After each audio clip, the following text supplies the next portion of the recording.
everyone, I'm Liz. And I'm Bridget. And we're the Twinchesters. And this week we're going to be talking about our top 5 favorite movies of all time.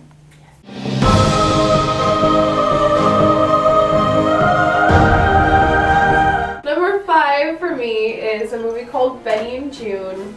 It's like this weird little quirky movie starring Johnny Depp. And it's basically just follows the story of, Benny and June. It's a brother who's taking care of his mentally ill sister. They never specifically say what's wrong with her. She might be like borderline personality, but then she meets Johnny Depp's character, who is also a little, I don't know if he's just like quirky or if he also, they don't put labels on anything in the movie at all. Yeah. It's really nice to see differently abled individuals, and you get the love story, and it's really cute. I like it. Alright, my number 5 is on a completely different spectrum. It's Spaceballs by Mel Brooks. It is probably one of the funniest movies that I've ever seen.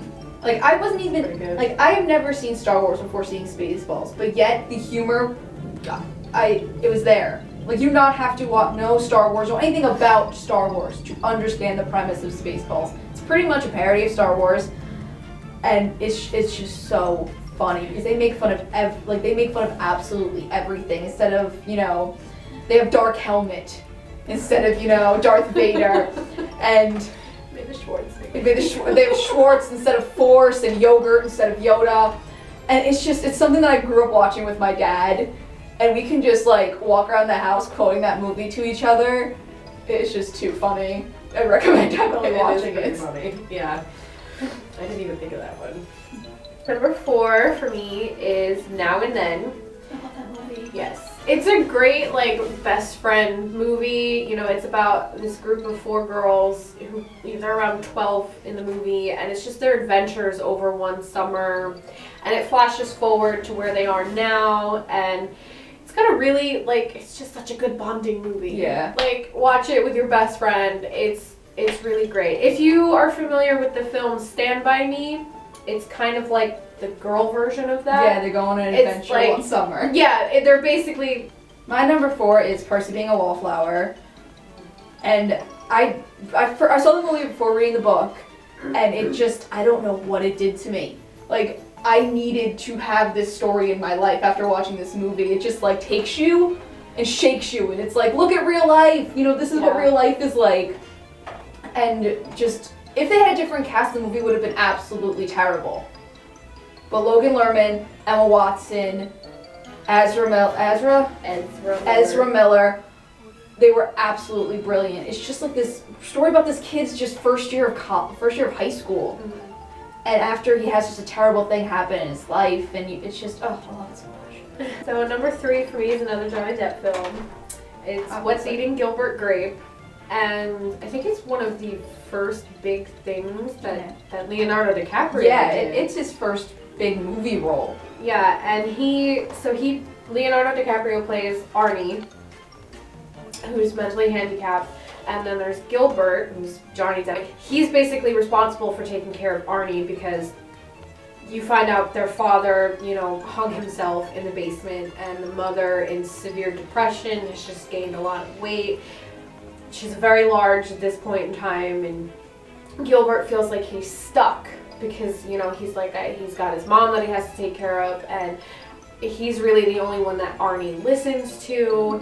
And then in comes Juliette Lewis, as a little romantic distraction for him.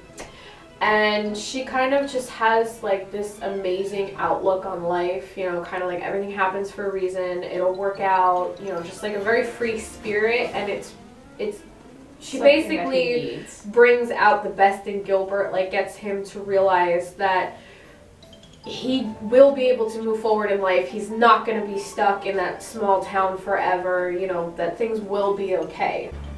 Again, you have all these really intelligent movies on your list. My number 3 is The Goonies. But that's the Goonies though! I'm surprised that's not your number 1. Actually, I know your number 1, so yeah. The Goonies. If you guys know what the Goonies is, it's a movie about these like 5 kids that find a treasure map in the main guy's attic. They find this treasure map to the hidden treasure of One-Eyed Willie. And they decide to go on an adventure to find it, and it's so great because, I mean, Sean Astin's in it, Corey Feldman. And it's really funny because, like, there's just a bunch of, like, 12-year-old kids. And, like, it's another great, bonding film for friends. Yeah. Like, has a very Stand By Me type, thing. So they're and trying on the to way. save Yeah, where they live. while they're on this adventure, they want to get money to save their house, the Boondocks. And while they're on this one big adventure, they have little baby adventures in their own, like, they're figuring out who they are as people, Yeah. And it's another movie that I could just sit and watch anytime I feel like it. Like, no matter what mood I'm in, I can put on the Goonies, and that's it. Yeah, you're good to go. It's a great, it's one of those movies that you could pull off the shelf. Yeah, Like, if anytime. you know you want to watch a movie but you don't know what, it's one of those the ones that Goonies. you just pull it off and you'll be fine. Alright, so number 2 for me is Jane Eyre. I've been obsessing over this movie and I have no idea why. You have. It's just all of a sudden, like, I love it. And I don't know why, because as I've said in, like, another video, I think, I haven't yet been able to get through the book. It's, like, this big, and it's difficult to get through. But the basis of the story is that, like, you can watch the movie and it's pretty much the same from my understanding. And it's just about this girl who grows up, in boarding school. It's set, like, in the 1800s. She grows up in, like a boarding school, and it's just an awful place. And then she goes to become a governess for this little girl named Adele, and she winds up falling in love with the owner of the house, Mr. Rochester. He's an older gentleman with a really, really, like, dark past. And just there's just so many feels, and it, like, I don't know, it just makes me so happy inside, like, the ending of it, of course, like, it's not a typical romance where, like, oh, they fall in love, they get married, blah, blah, happily ever after. No, there's, like, a whole ton of crap that happens before they can have their happily ever after. My number 2 is probably one of the most quotable movies in the history of movies, and it's The Princess Bride. Because another movie I grew up watching with my dad, and this is a movie we will just walk past each other in the hallway, and we will quote to each other, just all the time. Like, I will quote to her for no reason. Like, I'll just go up to her and be like, "Hello, my name is Nina Montoya." She's like, "What are you doing?" Like, I know the movie, but I'm just like, what is going on? But if you guys don't know, Princess Bride is it's pretty much an epic fantasy adventure about these 2 characters who are in love, Buttercup and Wesley, and Buttercup thinks Wesley dies, so she becomes engaged to this prince who has the greatest name, Humperdinck. She gets engaged to Prince Humperdinck, and Wesley comes back because he's not actually dead, and it's just them trying to be together again, and Humperdinck's trying to stop it. Just like these 2 people just trying to be together, and it's just so funny. Like, you wouldn't think a story like that would be relatively funny.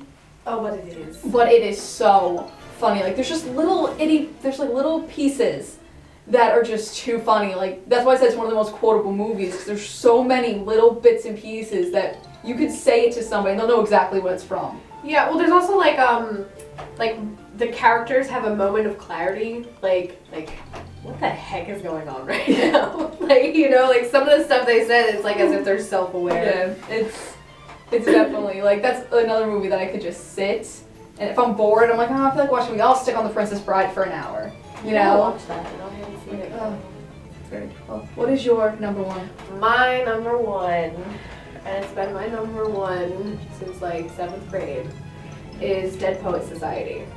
It is just, I saw it in 8th grade, and it was just one of those movies that, like, it kind of, like, it speaks to you, like, it just, like, I don't know, it's one of those things that you can't explain. Yeah, like, after, because she introduced you to the movie, and after watching it, you kind of just sat there, and you were like, it gets into you. Yeah. Like, I thought about it for, like, the rest of the week.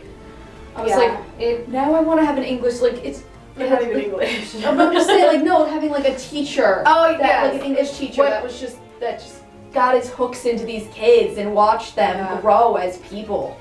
Focuses on 4 or 5. I think 4 main, and then there's like 2 secondary guys.